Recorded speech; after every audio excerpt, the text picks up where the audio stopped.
পুৱা ৭ বজাৰ পৰা আচলতে ৰাজ্যত ইতিমধ্যে ভোট গ্ৰহণ প্ৰক্ৰিয়া ইতিমধ্যে আৰম্ভ হৈছে আৰু এই মুহূৰ্তত আমি টিয়কত উপস্থিত আছো যে টিয়ক যি বিধানসভা সমষ্টি ৯৯ নং টিয়ক বিধানসভা সমষ্টিৰ এটা গ্ৰহণ কেন্দ্ৰত আমি পুৱা বেলাৰ পৰিৱেশ দেখাইছো যে এই মুহূৰ্তত কিন্তু যথেষ্ট সংখ্যক ভোটাৰ ওলাই অহা পৰিলক্ষিত হৈছে আৰু যিটো ভোট গ্ৰহণ কেন্দ্ৰ এইটো বঙালীগাঁও প্ৰাথমিক ভোট গ্ৰহণ কেন্দ্ৰটোৰ আমি এই মুহূৰ্তত ছবি দেখাইছো যিহেতু আজি এই বিশেষ দিনটোত আচলতে এই সকল লোক এনেধৰণে ওলাই আহিছে আৰু পুৱা বেলাৰ ছবি এইটো পুৱা বেলাৰ লগে লগে এনেধৰণে আচলতে সহস্ৰাধিক লোকে এনেধৰণে শাৰী পতা দেখা গৈছে যে নিজৰ যি মনৰ যি আচলতে যিগৰাকী প্ৰাৰ্থীগৰাকীক আচলতে নিৰ্বাচিত কৰিব আৰু বহু ধৰণৰ আচলতে তেখেতসকলৰ আশা আকাংক্ষা আছে, বহু ধৰণৰ পৰিকল্পনা লৈ আচলতে এই সকলো লোক এনেধৰণে আহিছে আৰু এই যিটো বিশেষ ভোটগ্ৰহণ কেন্দ্ৰ এই ভোটগ্ৰহণ কেন্দ্ৰটো টিয়ক বঙালীগাঁও প্ৰাথমিক ভোটগ্ৰহণ কেন্দ্ৰ এই ভোটগ্ৰহণ কেন্দ্ৰটো টিয়ক বিধানসভা সমষ্টিৰ যিগৰাকী অসম গণ পৰিষদৰ যিগৰাকী প্ৰাৰ্থী বিকাশ শইকীয়াৰ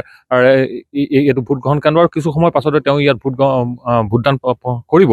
এই মুহূৰ্তত একাংশ লোক আছে, মই তেখেতসকলৰ কিছু মনৰ কথা জানিব বিচাৰিম। মই আপোনাৰ ওচৰলৈকে আহিলো, কেনেকুৱা ধৰণে কি আশা ভৰসা লৈ আচলতে এইবাৰ এই নিৰ্বাচনত এনেধৰণে আহিছে ভোটদান কৰিবলৈ? আপুনি ভোট কাক দিব সেইটো আমাৰ এই মুহূৰ্তৰ প্ৰয়োজন নাই, আশা আকাংক্ষা কেনেকুৱা ধৰণৰ? দেশৰ যিদৰে শান্তি আৰু প্ৰগতি হৈছে এইদৰে শান্তি আৰু প্ৰগতি আমি আৰু আগবাঢ়ি যোৱাটো বিচাৰোঁ।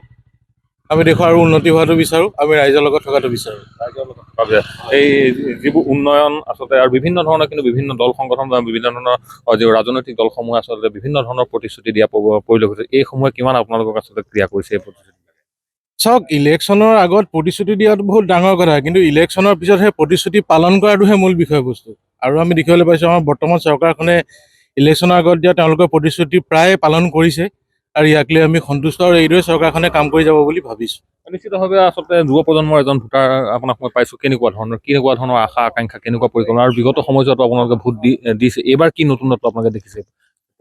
নতুনত্ব বুলিবলৈ আচলতে বিশেষ একোৱেই নাই, সকলো একেখিনিয়ে ৰাজনৈতিক নেতা আৰু সেই প্ৰায় সকলো একেখিনি প্ৰতিশ্ৰুতি 2013, 14, 15, 16 চনৰ পৰা আমি সেই একেখিনি প্ৰতিশ্ৰুতিয়ে দেখি আহিছোঁ।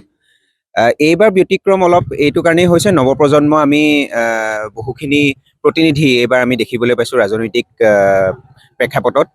এই ৰাজনৈতিক ক্ষেত্ৰখনত নতুন প্ৰজন্মৰ এই যি পদক্ষেপ, এই যি আগবাঢ়ি অহাৰ যি আশা আমি দেখিছোঁ, সেই কিন্তু নতুন আশাৰ ৰেঙনি আমি দেখিবলৈ পাম বুলি আমি অনুভৱ কৰিছোঁ। আৰু অহাটো এইটো নিৰ্বাচনৰ ধৰক পৰৱৰ্তী যিখিনি নিৰ্বাচন হ'ব আৰু পৰৱৰ্তী যি ৰাজনৈতিক, অৰ্থনৈতিক, সামাজিক, যিখিনি ধৰ্মীয় আমাৰ পৰিৱেশ আমাৰ অসম ভাৰতবৰ্ষত সৃষ্টি হ'বলৈ গৈ আছে, সেয়া কিন্তু নৱপ্ৰজন্মইহে দিশ নিৰ্ণয় কৰিব। নিশ্চিতভাৱে চৰকাৰ নৱপ্ৰজন্মৰ যিসকল ভোটাৰ আছে, ভোটাৰসকলৰ মাজত যথেষ্ট ধৰণৰ ইছ্যু তেখেতসকলে লৈছে যে আচলতে উন্নয়নৰ কথাটো এই মুহূৰ্তত আহিছে আৰু বিভিন্ন ধৰণৰ কিন্তু যিসমূহ ৰাজনৈতিক দলসমূহে বিভিন্ন ধৰণৰ প্ৰতিশ্ৰুতি প্ৰদান কৰিছে আৰু এই গোটেই কথাবোৰে কিন্তু কিছু ক্ষেত্ৰত ভূমিকা ল'ব যে এই যিটো নিৰ্বাচনটো যথেষ্ট কিন্তু এইসমূহ কথাই ভূমিকা ল'ব। আৰু মই একাংশ লোক আছে, মই আপোনাৰ ওচৰলৈকে আহিলোঁ, ভোট আপুনি কাক দিব সেইটো আমাৰ ইমান বিষয় নহয়, কিন্তু কথা হ'ল কোনবিলাক ইছ্যুৱে এই মুহূৰ্তত আপোনালোকৰ মন মগজুত আচলতে ক্ৰিয়া কৰিছে? নমস্কাৰ, আজি আমি ভোটাধিকাৰ সাব্যস্ত কৰিবলৈ আহিছোঁ যাতে চৰকাৰখনে যিখিনি প্ৰতিশ্ৰুতি দিছে সেই প্ৰতিশ্ৰুতি যাতে সফল ৰূপায়ণ কৰে সেই দিশতে আমি চকু দিছোঁ।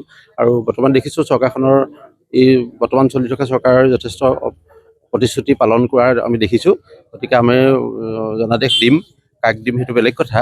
গতিকে সেইখিনিয়ে আমি আশা কৰোঁ যাতে শান্তি আৰু প্ৰগতি আহে। নিশ্চিতভাৱে মই আপোনাৰ ওচৰলৈকে আহিলোঁ, কেনেকুৱা ধৰণৰ গোটেই বিষয়বিলাক আপোনালোকে কেনেধৰণে চাইছে? কাৰণ আপোনালোক নৱপ্ৰজন্মৰ কিন্তু আজি তাৰিখৰ প্ৰতিনিধি, কেনেকুৱা ধৰণৰ চিন্তা লৈ আচলতে আহিছে আজি তাৰিখত? আঁচনিবোৰ আচলতে নাইকিয়া হ'ব লাগে আৰু আঁচনি নাইকিয়া হ'ব লাগে, আঁচনিয়ে অসুবিধা কৰিছে। দেশৰ বিকাশত বেছিকে গুৰুত্ব দিব লাগে। নিশ্চিতভাৱে চৰকাৰে আঁচনিয়ে এইসকল আচলতে নৱপ্ৰজন্মক কিন্তু ব্যাঘাত কৰিছে বুলি মুহূৰ্তত আহিছে এটা প্ৰতিক্ৰিয়া। মই আপোনাৰ ওচৰলৈ আহিছোঁ, কেনেকুৱা ধৰণৰ আচলতে নৱপ্ৰজন্মৰ আপোনালোকে একজন প্ৰতিনিধি, ৰাজনৈতিক দলসমূহে বিভিন্ন ধৰণৰ আশ্বাস দিছে, বিভিন্ন ধৰণৰ প্ৰতিশ্ৰুতি দিছে, বিভিন্ন দাবী জনাইছে, কোনবিলাক কথা বতৰাই আপোনাক ক্ৰিয়া কৰিছে? মই একেটাৰ লগত সন্মত হয় যে আঁচনিবোৰ বন্ধ হৈ পেলাই যদি আমাৰ বস্তু বাহানি যদি দাম দৰবোৰ অকণমান কম হয়, তেতিয়া সাধাৰণ মানুহ মানে দিন হাজিৰা কৰিও উপকৃত হ'ব আৰু দিন হাজিৰা কৰিও খাব পাৰিব। কিন্তু ইমানবোৰ আঁচনি দিয়াৰ পিছত আকৌ যদি দাম দৰ বেছি বাঢ়ি যায় তো সেইটো মানে অলপ অসুবিধা হ'ব।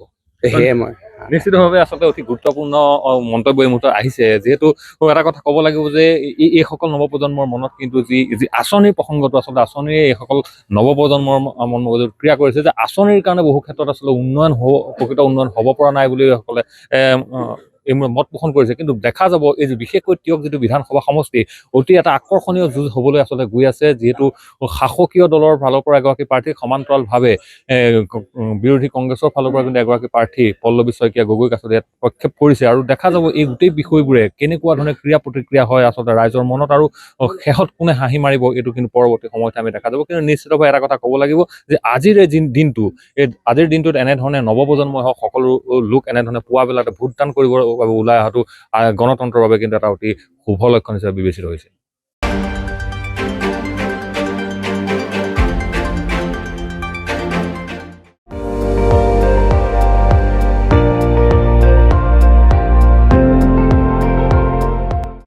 আপুনি চাই আছে ND24, সৰ্বশ্ৰেষ্ঠ নহয় সৰ্বোত্তমৰ দৌৰত।